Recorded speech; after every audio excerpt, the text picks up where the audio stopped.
What is up? Wait, let me have cut off. So, what is up, guys? The Hill Twins are here. Back at it again with another Patreon video. And this one is, as you guys can see, again, of Eric's updated ClashKu top cut performance of this deck. So without further ado, I'm going to go ahead and let the twin man take it over. Congratulations, by the way. Thanks. And let's bring it in. Okay, guys, so obviously I did the previous profile of Son Goku ClashKu, and he's just one of my favorite leaders right now. Green is in a very great place with Dormant and other great green cards. So I'm going to jump right into the changes that I made. I did top with this deck. So it was fun, and the deck is super powerful. So let's jump right into it. Super duper powerful. So we play 2 Krillins calling for help. Shoot. It's pretty low. Yeah, you don't need any more than 2, honestly.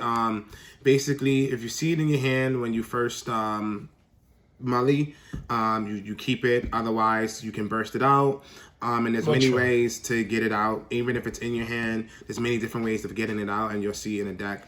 And we also run the super combo that searches for it, worst case scenario. If you need to, especially because his permanent is so cool. Like, you could be swinging out for what might not seem like a lethal attack, and then super combo, and then your permanent goes off. That's really awesome, yeah. So 2 of those. You want to just do what we did for mine? Oh, yeah, that's fine. Yep, 2 of those. We play 4 Demigra. This is the best unison in the game to me. Eric Hill told you first. For this, not the best. I don't agree with that. For this meta right now, this is the best unison in the game. He's so oppressive. 1 drop. He's 15k. So turn 1, I'm swinging 15 and 10 automatically. And again, he's just gonna apply so much. Enable your counter plays from turn 1. To your, whatchamacallit, correct. We play 4 of the freezers. They go hand in hand pretty much. Yup. He's just super powerful. He put in play in KOs of 7 or less. You have a body on board who's a 5 drop, and the body on board can also go right into your Zamasu. We play 3 Zamasus. So that's pretty much the combo right there. Turn 1, we do this. Hopefully turn 2, we can pop something, activate like a Rebrianna or something, and then turn 3, we go into them. And they just can't be removed from play because of indestructible. And I mean, this even can happen as early as turn 2, right? Because no, turn 3. Because he needs to have 3 energy at least. Yeah, exactly. So yeah, that package is just hella powerful. Demigra just enables. You would know better. Yep. Super combo package. We play 1 Jiro. Again, Jiro is used for like just to get the necessities and just to get the necessities in the drop. Then we have 3 Blitz. Android 18. She's amazing. People ask, okay, why are you not playing the 1 drop? Well, because I don't want to use energy to make you discard cards. I will have bigger energy plays that I want to use to really oppress your hand. And if you do use energy, sorry to cut you off, you want to use that for yourselves, destroying Kamehameha. That card is just So I get to use energy to make you discard cards, and then I have a card in my hand that requires no energy that I can freely use to make you neg cards in your hand as well. So this super combo is really powerful, and it can be activated at any point in the game. So I mean, they're just really good. Next, we play obviously 4 Rebrianne. Rebrianne is an amazing card. Basically, you already know what she does. She's gonna be burst from. I mean, look how cool this card looks in general. Like, look at the hearts. Like, I mean, I guess when the designers drew her, they just drew a big circle and then another circle on top of that, and just added more circles. Yeah.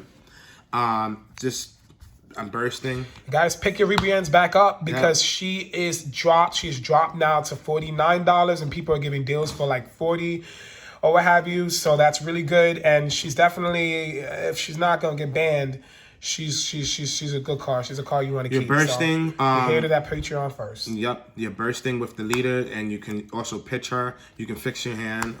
One of the differences between the other Dredge Crew Ferocious Strike is that like you just have to rely on your mill 3. You to generate a valuable cards, drop. You know, and that's that recognizable difference between him and ClashKu. ClashKu is really strong.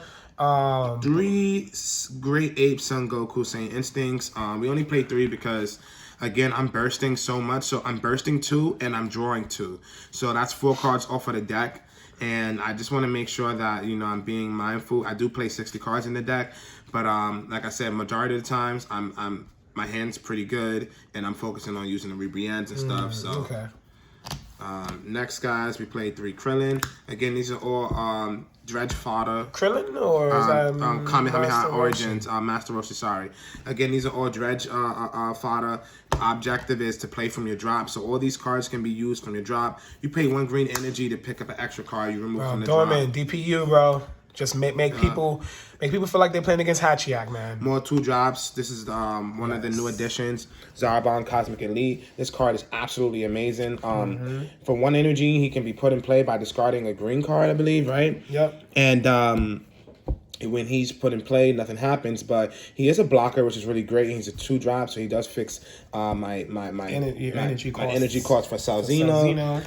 Also, when he is removed from play due to an effect or KO'd, your opponent, if your opponent have 5 or more cards in their hand, they have to discard 1. So there was actually a time where I made in transformation and I took 2 cards out of my opponent's hand. He went from 8. He went 4. Yeah, He went from, I think he had like 12. He went to 8. And then I put in play 2 of these, and then I sell Xeno'd. And he went from 8 to 2 cards in hand. It was ridiculous. So I took an additional 5 cards. So he had 3 left in his hand. And it was just ridiculous. Because you resolve these first. Yeah. You play these, just Those 2 are of them. really good cards, yeah. They have unique. They're amazing. When you see them, they're great. They're good against Gotenks. They're good against. This is good against anything. I mean, the fact that you have a free 15k crit and it's gonna force your opponent to negate or drop a card, and then I can remove him from the game to warp a 4 drop and ready up space to play another one. Obviously, not the same turn, of course, but no, you can. He doesn't have a restriction. I believe he does have a restriction. It says, and then you can't play copies of this card for the turn. Yeah. Okay. I've never done that, but yeah. That would actually be busted. Yep. Yeah. But okay, continue. All right. Next we have 2 unisons. So you play a 6 unison slot in the deck. I think that's the correct number. I mean, unisons just changed the way we play the game in general, and you guys should try to. Especially unless, of course, you have a deck that's really mono directed as far as, like, you know, some decks, you know, just only playing Xeno, Unison, or what have you. You should probably try to hit 6. Unisons are going to always be an issue for the opponent because your opponent has to deal with them. The second they come out, it just changes the way we play the game. He's just, so in this deck in particular, he's just amazing. Yep. Just being able to draw cards. When you awaken, you don't burst anymore, so you can still use your hand as a pseudo burst to like draw 2 cards and get rid of that 1 card. He fixes the drop for your battle cards and extra cards. And pressure. And he also applies pressure, which is great because now every time he has swing and you summon, you special summon a token to swing, that's 15k to lead. They have to take a life, also which is closer to winning, or they have to drop a card, which is closer to your goal. And also he can play defensively because he can just, you know, do everything, attack, and then at the end of the turn, he can special summon a 5k, basically to your side of the board, which will then be used to defend you in situations where, you know, you lack resources. Okay, next, guys, for the bane of the not the bane, sorry, the bread and butter of the deck, we play forward Banra. This card is absolutely busted. Again, back in the days, like if you could pay 4 energy just for a discard 2, it's just crazy. And even now, 4 energy still for just a discard 2, like it seems like a lot if you just play 1, but like it's like discarding cards from your opponent's hand, especially when you're doing it all throughout the game. It's incredible. Like it piles up, and then so we have the maiden package, which is we play those, and then that 3 Cocoons. 3 Cocoons, yes. That sounds like the right 3 number. Cocoons. Again, so this is the maiden package. When she's put in play, she negates, and then she KOs a battle card, any battle card, which is incredible. So she's actually one of the best negates in the deck at this point.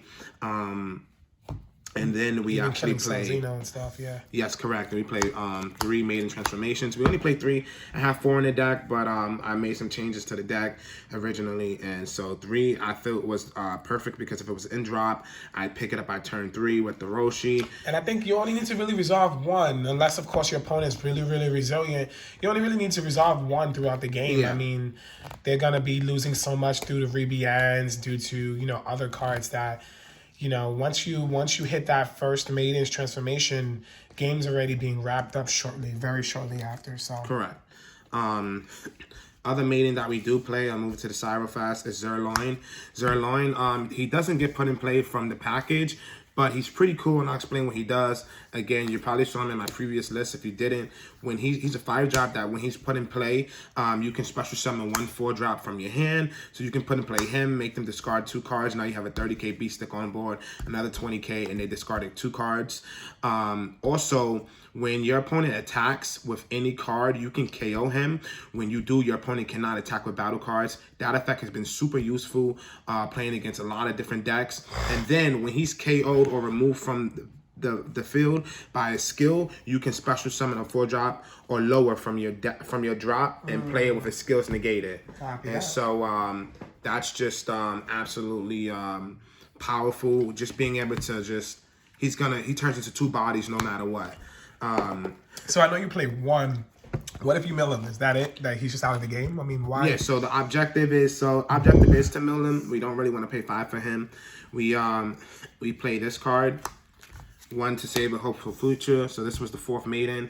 I didn't feel like I needed 4 maidens. I felt like this to save the hopeful future was actually pretty decent. What it does is that activate main, you pay 4 energy. You can special summon 1 5-drop green card or less from your drop. So pretty interesting. You can so worst case scenario, you can play him.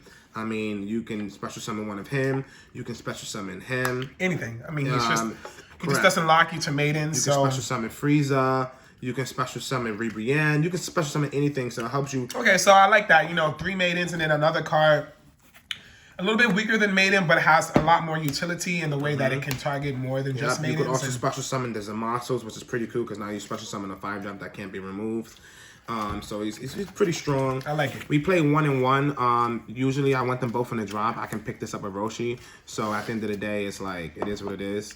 It's definitely tucky, but it's proved to be. I mean, I think just because the deck hits, you know, it's also if this cards end up in your hand, what's really good is that you can actually just get rid of them off of the leader's effect. So so you just play more 3 to 4 cards that turns make the before deck you awaken. more. You're just pitching that. Okay. Card. You play 2 Piccolos. What's a mono green deck without Piccolo? Yeah. I'll be honest, like, he's amazing. Again, Piccolo, he can also, this works too. So, like, basically, you can special summon Piccolo off of him when you play him, or you can, you know, use this to special summon Piccolo. It depends on what you're playing against. I mean, just having it in the main board and just being able to deal with certain occurrences that happen, especially, and being able to just, you know, you're not TheHillTwins, so you don't have access to mitigating your opponent's board, especially on lethal attacks. Having access to Piccolo is really, really strong in the main board because you just can all that extra BS goes out the window, you know? You're like, yo, I know I have Piccolo. I can rely on him. Now, this bad boy. Next, we play 3 Super 17 Power Distilled. This card is amazing. He's just, Jesus Christ. He's so strong. If he had Deflect, he would just be ridiculous. If he had Deflect, not for nothing, he would have to be banned. He would legit have to be banned. Yeah. I mean, a 4-drop doing what he does is too much. He becomes a 4-drop in your hand when you have 10 or more non-black cards in your drop. And so now, when he attacks, he has dual attack. When he attacks, you get to warp 1 card from your drop to pick up an extra card, and your opponent warps 1 card in their hand. So you attack twice, and they're warping 2 cards and picking up 2 extra cards. It has to be a green extra card. Correct. And so then on field, he's a 6. So if you get 2 of these bad boys out, you can go straight into Celzino. That's a secret way we play in the deck. Also, the cool thing about this, the reason why we play him as well is because like on turn 4, you know, more bodies is better. So like if I use this on turn 4, special summon him, then I can bring him out from my hand because he's a 4-drop in your hand. So he puts in play a 4-drop. So a lot of times, like I can go from this into this, and having these 2 is just like 30k, 90k, 19k, warp 2 cards, and then I can just KO him. And what's so cool about this interaction versus paying the 4 energy for this in your hand, original or that, is that this actually creates a different counter timing. So this one, your opponent would have to do, you know, the bloodlust. They would have to do the bloodlust or the trunks or what have you. They would have to do it blindly. If they're contemplating like that. Yeah, they would have to do it blindly. So let's say they did do that, you know, you wouldn't even have to play that to get that effect. You can special summon, you know, anything else that may be valuable throughout the course of the match. Correct. So, you know, like maybe a Piccolo, you know, he don't have his effect this turn, but next turn he would still have his effect. So. Correct. Last battle card we played Celzino. Again, He's just. I mean, we don't even gotta explain that card, guys. You already know. But I will say this. It's either him or Black Smoke. I mean, he's obviously the better secret rare. Black Smoke could have served the good in the deck as well. You can, if you don't have him, you can play Black Smoke. But I do feel like he's just better for the game plan and what you're trying to do. He's just better to close out the game, but Black Smoke... You can use your energy on the turn that you're trying to... That's what makes him so strong. Yeah. The only issue with him is that, you know, if your opponent is able to throw it off you building up a board or get rid of your board before Celzino comes out, you have to regenerate that board, whereas Black Smoke can just be played and his effect is live. Next, going into the hand control aspect of the deck, we play 3 shells Kamehameha. I had this at 4, but I took it out because, again, we can pick up our extra cards with various cards in the deck. So, again, this card's amazing. You get 15K. So, especially when you need this double strike, you're going to be like 20, you'll be a 35K double strike. You can just use one, and like that's a lot for them to deal with. Yeah. And then you can randomly select one card in their hand and discard it. And this card is just like absolutely nuts, like, on any battle card or leader card. And then last we play 3 Dormants. Didn't feel the need for that very same reason. I didn't want to have too much extra cards in the deck because there isn't a high amount of extra cards. This card, you can keep this card when you're playing against certain decks, or have it in the drop and have it available for Distilled or for Kamehameha Origins. It's just one of the best green cards in the game, and it's and that's what's so good about Roshi is that Roshi's not going to be like overused, and this is actually a nice spread. Roshi's not going to be like overused, like, oh my god, I need more Roshi. It's like, no, it's like, okay, you know, I'm going to be able to use Roshi for when I need to. So like, you know, I'm not going to mill all my Dormants. If I do, I have access to it. But yeah. 3 Shock and Death Balls. Shock and Death Balls are just our extra card negates for the deck. So we play about 6 negates, 3 Cocoons, 3 Death Balls. Felt like that was the perfect number. This helps a lot. KO and battle cards as well. So it's just like the control aspect of the deck is amazing. What I played in the sideboard for this event, I'll just show you guys real quick. I was missing a few cards, so it was what it was. But we had 1 Preemptive Strike. Again, this was for the maiden matchup. What I would do is turn 3 if I milled this out, or if I would keep this if I'm playing against the mirror match, or turn 3 if I milled this out, I'll Kamehameha Origins it to my hand, and that means I paid 1 energy and I have 2 energy open for this, and now they can't go into their turn for play. So that was amazing. We played 1 Ginyu. Ginyu was dope. If I milled Ginyu out, either I keep it in my hand or I mill it, and I can Ginyu for with the spaceship. And when Ginyu is put in play, he basically says I can take one of your battle cards and swap him. So he's actually broken. I stole a Black Smoke in the event, and it was just crazy. Like I was just I smoked him with the Black Smoke. Yeah. Also against yellow, you can take their Gotenks 7 drop, and you go straight into Celzino with your Frieza. We played 1 Fool. Fool is actually a choice that I'm probably got a main board, actually. He's really great. 3 Horrors because yellow and green is just ridiculous. We played 2 Burning Impacts. Burning Impacts against every deck right now, and the meta is just pretty good. It performed lovely. We played 1 of these. Probably should have added more, but that's fine. This is against your Invoker matchup, and this is also against like Green Frieza when they're trying to do the Spaceship, Reborn, Army, whatever, Healing Pod. We also played this. This is for Frieza decks. This is for Vajax. This is for any deck that Blue Obuni, etc. Just gonna put and play cards due to effects that are not keywords. Correct. I mean, 1 extra Dormant against blue. Okay, makes sense. And against red with the Kitku. These came in against the Kitku or any deck that was using like the Dredgeku decks. You know, you're not going to tackle me with your cards, and I'm going to pop them. And then 1 of her, she was in the main list. I took her out. She's just good against blue and other decks in particular that have to spread wide, and I can blow up your board, and she can be hard casted or she can be put in play. She becomes a big deadly defender, and they got to deal with her. Okay, cool. So, anyway, congratulations this weekend. I'm definitely glad to see that the deck performed. Definitely love the changes. Guys, if you like the changes, go ahead and comment below. If you would make any changes, comment below on what changes you would make. And as always, guys, Stay super, y'all. Enjoy. Bye-bye.